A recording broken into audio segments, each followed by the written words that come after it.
Estamos todos en la 8.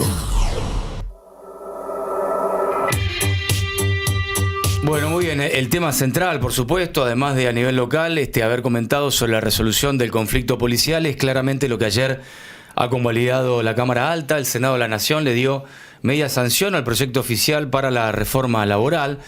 Vamos a desmenuzar los aspectos más importantes de todo esto con la doctora María Paula Lozano. Es vocal de la Asociación de Abogados y Abogadas Laboralistas de la Argentina y de la Asociación Latinoamericana de Abogados Laboralistas. Doctora, un gusto saludarla. ¿Cómo le va? Lucas Amerizo. Muy bien, bueno, si se puede decir bien, acá estamos. Bueno, es una formalidad, doctora. Es una formalidad, sí. Me parece interesante a esta altura, y siempre que ocurren estos proyectos tan neurálgicos en la Argentina, la opinión pública a veces queda mareada entre las fricciones que hay en la protesta fuera del Congreso, más lo que dijo fulano, mengano, la chicana, la resolución, el debate en un medio de televisión, y no vamos al fondo, que me parece lo más importante, por eso la convocamos a usted, para que marque, si es tan amable, yo diría los 5 puntos más trascendentes de este proyecto. Bueno, lamentablemente es difícil decir solamente 5, son un montón. Si quiere puede ampliar, pero digo... Bien, ¿cuáles serían los puntos neurálgicos? Los puntos neurálgicos, que es lo que no se ha discutido correctamente en todo este tiempo. Se hablan de eslóganes respecto a que esta reforma sería la solución para mejorar el acceso al empleo, y es totalmente falso. En todo su articulado, lo que hace es eliminar o modificar a la baja derechos que han sido reconocidos a lo largo de más de 100 años. Y que son derechos que no son privilegios, tienen que ver con pisos mínimos para aquellas personas que dependen de un salario para poder vivir y para poder mantener a su familia, puedan tener un mínimo de dignidad. Esos son los derechos laborales. Eso es el 14 bis, que es obligatorio para el Estado argentino. ¿Qué se hace en la reforma? En primer lugar, se barre con la limitación de la jornada laboral. Es algo importantísimo. Todas las personas que necesitamos trabajar, necesitamos saber cuándo termina nuestro trabajo para organizar nuestra vida, nuestra familia, si cuidamos hijas, hijos, familiares, adultos, estudiamos, ¿sí? Esta jornada permite ahora eliminar el tope diario de las famosas 8 o que en la práctica 9, depende del tipo de jornada, y pasar a un límite diario de 12 horas, ¿sí? Con una distribución desigual. ¿A través de qué instrumento? Crean este llamado banco de horas. ¿Qué sería el banco de horas? Bueno, hoy me dicen, bueno, tu jornada es supuestamente de 8 horas, pero andate hoy 1 hora antes. Cuando necesito, me dice el empleador, me vas a devolver la hora restante. Al revés, quédate 2 horas más hoy y a futuro las compensas. Eso desnaturaliza justamente lo que son las limitaciones de la jornada y pasa a ser ilusorio cobrar horas extras. ¿Sí? Esto que se planteaba como sí, voluntario, consensuado, pactado, claro. ¿Qué puede pasar en la práctica? Muy buena la pregunta. En el derecho del trabajo, esa voluntad está condicionada porque la persona que necesita trabajar, si el empleador te pide, por favor quédate, si yo sé que le digo, no, mira, tengo que ir a la facultad, bueno, listo, no te quedaste una vez, no te quedaste 2 veces, te despido y punto. ¿Sí? Pero entonces, perdón, ¿con causa justa en función de que no se pactó voluntariamente? No sería una causa justa, pero en definitiva, no te pueden despedir con causa de que no firmaste, pero a la persona lo que le afecta es que es perder el empleo. Sí, claro. Entonces, en el derecho laboral, muchas cuestiones están condicionadas a este temor al despido, que siempre se habla del despido como algo económico, ¿no? Como la industria del juicio, cuánto se cobra, pero el problema real es que la persona que pierde el empleo pierde un proyecto de vida. Eso no se dice en el debate público. Doctora, hay un punto allí, la voy guiando si a usted le parece. Sí, perfecto. ¿Me puede explicar, porque aparte ya tiene una abreviatura, a mi juicio, con otros... Sí. El FAL, ya sabía que íbamos a ir por ahí. Lo explico brevemente. Un fondo que se constituye, paréntesis, que huele a negocio financiero, claramente, en donde pasa a ser obligatorio una contribución mensual de los empleadores para financiar futuros despidos. Y esa contribución se le quita al sistema de seguridad social. ¿Por qué es grave esto? Primero porque financia todo el sistema previsional. fundamentalmente, ¿no? Todo lo que es el conjunto de derechos a la seguridad social. Pero además porque el hecho de pagar una indemnización cuando se despide sin causa, lo aclaro a alguien, tiene que ver con desalentar esa conducta ilícita. Porque despedir sin causa, es decir, porque yo, mañana no vengas más, ¿no? No es porque cometió una falta el trabajador. Ojo, estoy hablando de sin causa. Es un acto ilícito en el derecho. Es como decir, bueno, comete una ilicitud, ¿sí? Viola una norma de convivencia. Es lo mismo, peor, mucho peor. Y tiene una sanción que es la indemnización. Si se le quita ese carácter de sanción y en realidad ya está financiado colectivamente, pasa, digamos, indirectamente alienta el despido. En realidad lo que pasa a hacer es decir, bueno, cuando quiera despedir que no pasa nada. Y es una conducta de las más gravosas que hay en el orden público laboral, ¿sí? El despido sin justa causa. Por eso se dice que tenemos un sistema es válido pero ilícito. Sigo comentando cuestiones graves. Perdón, yo quiero ahí referir una cuestión. Sí. Porque cuando uno ve quiénes ganaron y quiénes perdieron en la modificación de los puntos previos a la votación, en esto, ¿ganaron los bancos porque la plata le va a los bancos? Yo diría que ganaron ciertos sectores empresariales concentrados. Todavía no sabemos bien si va a qué tipo de entidad financiera. No quiero hablar desde el punto de vista técnico, si no tenemos todavía las reglamentaciones y precisión. Pero sin dudas que el sector financiero sí, por supuesto. Porque en realidad si ese fondo va a una entidad bancaria que como tal trabaja con el dinero, se ve beneficiado. Sin dudas el sector financiero, por eso digo yo, me gusta la precisión técnica, prefiero no decir exactamente quién, pero los sectores concentrados de la economía, sin dudas. Y pierden los trabajadores y también ciertos grupos de empresas también. Esta reforma laboral no beneficia a las, como se dice, a las pequeñas y medianas empresas. Eso es mentira también. Doctora, voy a otro ejemplo. La voy guiando si a usted le parece, ¿no? Sí. Tengo el fulbito de los martes, trabajé un montón, voy a jugar al fútbol y bueno, ahí un compañero de trabajo, un amigo, vio que hice una gambeta y me trabó el pie y me esguincé. Y estoy esguinzado y lesionado, pero por una razón que es ajena a el viaje in itinere o a una cuestión inherente a lo laboral. ¿Qué pasa allí? Eso yo podría calificar como el símbolo de esta reforma laboral, donde es miserable directamente la respuesta.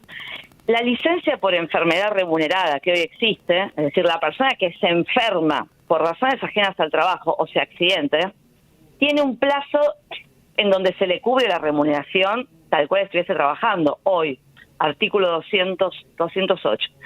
Este artículo 208 de la Ley de Contrato de Trabajo se modificaría y pasa a existir un salario durante un periodo inclusive menor de 3 a 6 meses, según si hay carga de familia o no, que es del 75% si esto no obedece a alguna actividad consciente y voluntaria, o como el ejemplo que pusiste, el 50% de la remuneración. Sí, efectivamente, la pregunta que me hiciste es, ¿cobraría en el momento de la licencia solamente un 50% de la remuneración? Es un trabajador que dispone de un tiempo libre que por usted marcó en ese tiempo libre reducido, porque se pactan las horas de trabajo, quiere ir a disfrutar del fulbito de los martes y se esguinza, cobra la mitad del sueldo hasta que se recupere. Pero también podría ser otro ejemplo, ¿no? Porque uno siempre, ejemplo del fútbol lo ponen los empleadores para mostrar que la persona parecería que no tiene derecho a disfrutar de un partido de fútbol. Una mujer, porque el trabajo de cuidados suele estar a cargo de las mujeres, tiene que ir a cuidar a un familiar enfermo, ¿sí? Va en forma consciente y voluntaria. Y está en un lugar que puede implicarle hacer un esfuerzo con su cuerpo. Es una actividad consciente y voluntaria. Y sufre una hernia de disco por levantar a su madre, por ejemplo. Por ese motivo no puede ir a trabajar después, tiene una licencia. ¿Vas a cobrar el 50%? Es aberrante realmente esto. Ofende toda lo que es la llamada obligación de seguridad, que tiene que ver con que el empleador justamente debe garantizar la indemnidad a la persona trabajadora. Bueno, yo me pongo del otro lado del mostrador, doctora. A nosotros nos gusta hacer este ejercicio de... Perfecto. Digamos, todo esto que escuchamos de ejemplos es visto o escuchado por sectores o empresariales u otros como: estoy cansado de pagarle a empleados que no vienen a laburar y se inventan cosas y no vienen y todo esto me complica la producción. Bien. El empleador tiene facultades, y muy claras que le da la ley, ¿sí? Yo siempre lo digo eso.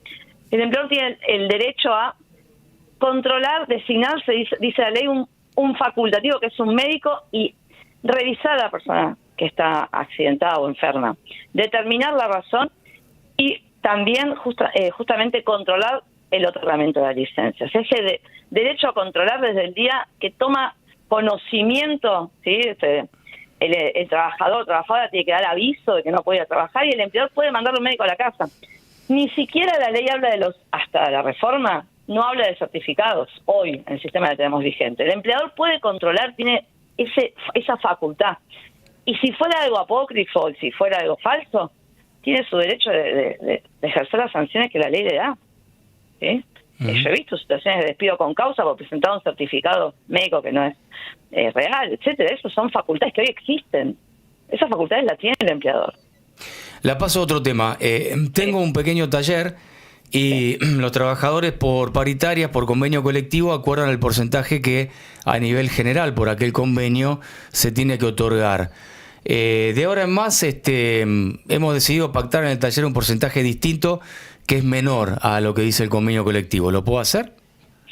Bueno, ese es otro de los grandes problemas. Esta reforma habilita la prevalencia del convenio de empresa por encima del convenio de actividad. Que eso, acá habría que ver si es un convenio de empresa, de establecimiento, ¿no? O sea, habría que determinar esa forma, pero en definitiva el convenio menor, como le decimos, puede modificar en cualquier sentido los derechos reconocidos en el convenio, como bien pueden ser el ejemplo de alcance mayor.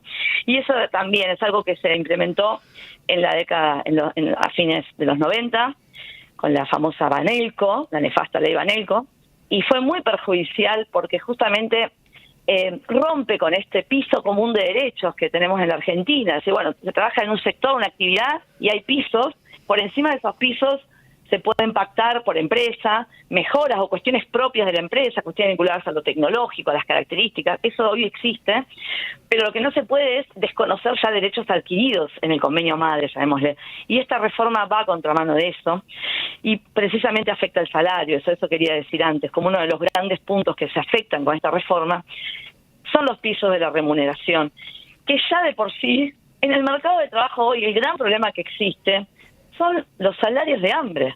Esa es la realidad de los trabajadores y las trabajadoras que habría que modificar. Mejorar los ingresos, ¿no? Bueno, esta reforma es al revés. Le cito otro caso más. Indemnizan a una persona que además en su salario de lo que es el haber mensual cobraba sueldo en la complementario, premios, algunos incentivos, algunos extras por título universitario, formativo, secundario, lo que fuera. ¿La base del cálculo con esta reforma se hace en función de qué en la indemnización? Bueno, es una buena pregunta. Esto que parece algo medio matemático, tiene que ver con cómo se repara esa pérdida del empleo si te despiden sin causa. Se toma en cuenta el ingreso real de esa persona, eso es la tarifa se le llama, ¿no? Y la antigüedad del empleo.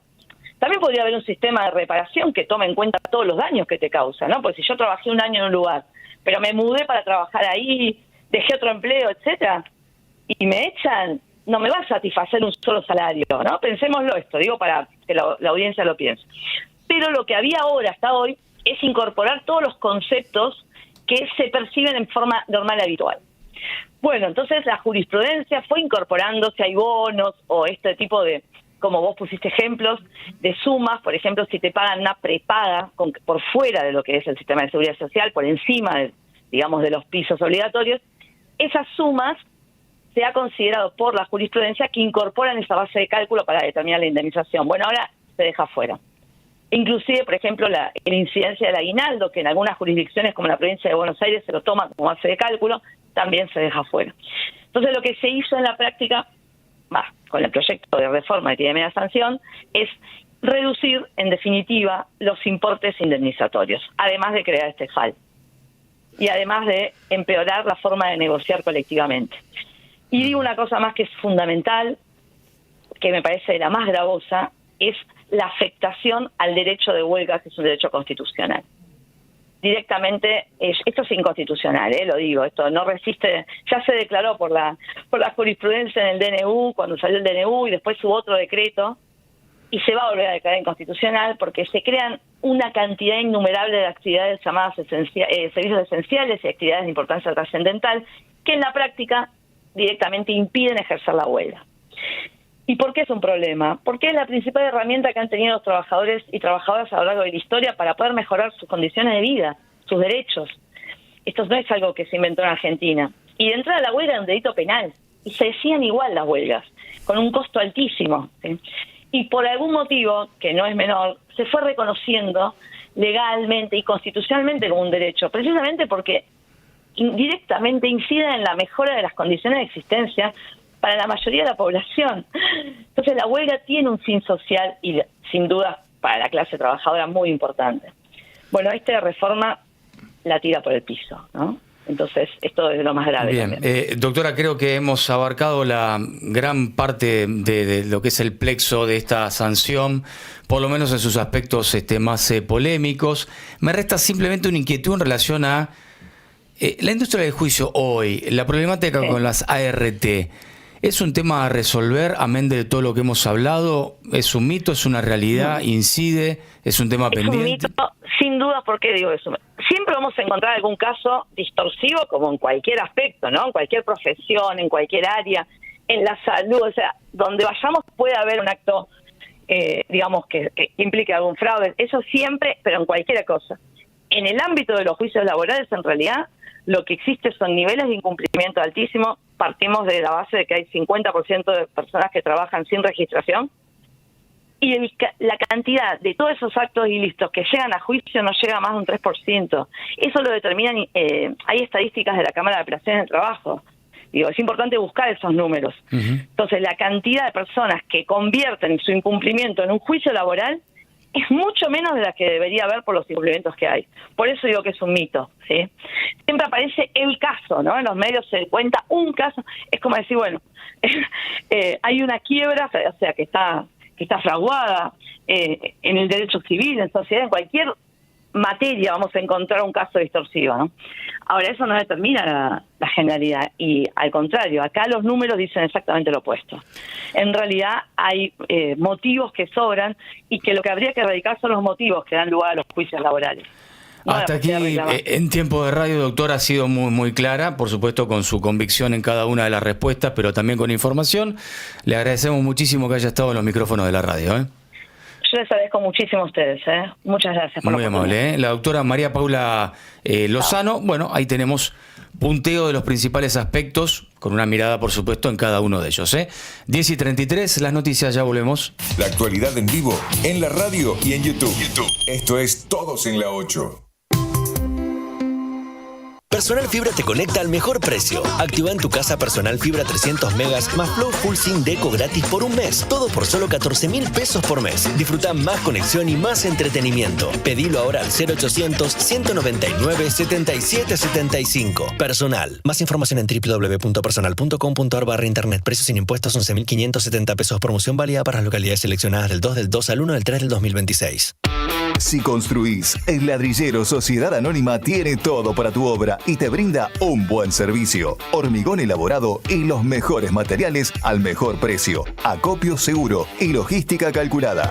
27 de febrero 3543 o elladrillero.com.ar. El Ladrillero Sociedad Anónima. Un buen servicio. ¿Te imaginas despertar cada día rodeado de verde, en un entorno cómodo y en la tranquilidad de Funes? Con Finca Azul by MCR Casa, tu casa en condominios en Funes es posible. La dimensión precisa de privacidad y confort. Casas dúplex con seguridad, estacionamiento, jardín, parrillero y piscina individual. El momento es ahora. Financia tu casa en Finca Azul. www.msrinversionesydesarrollos.com.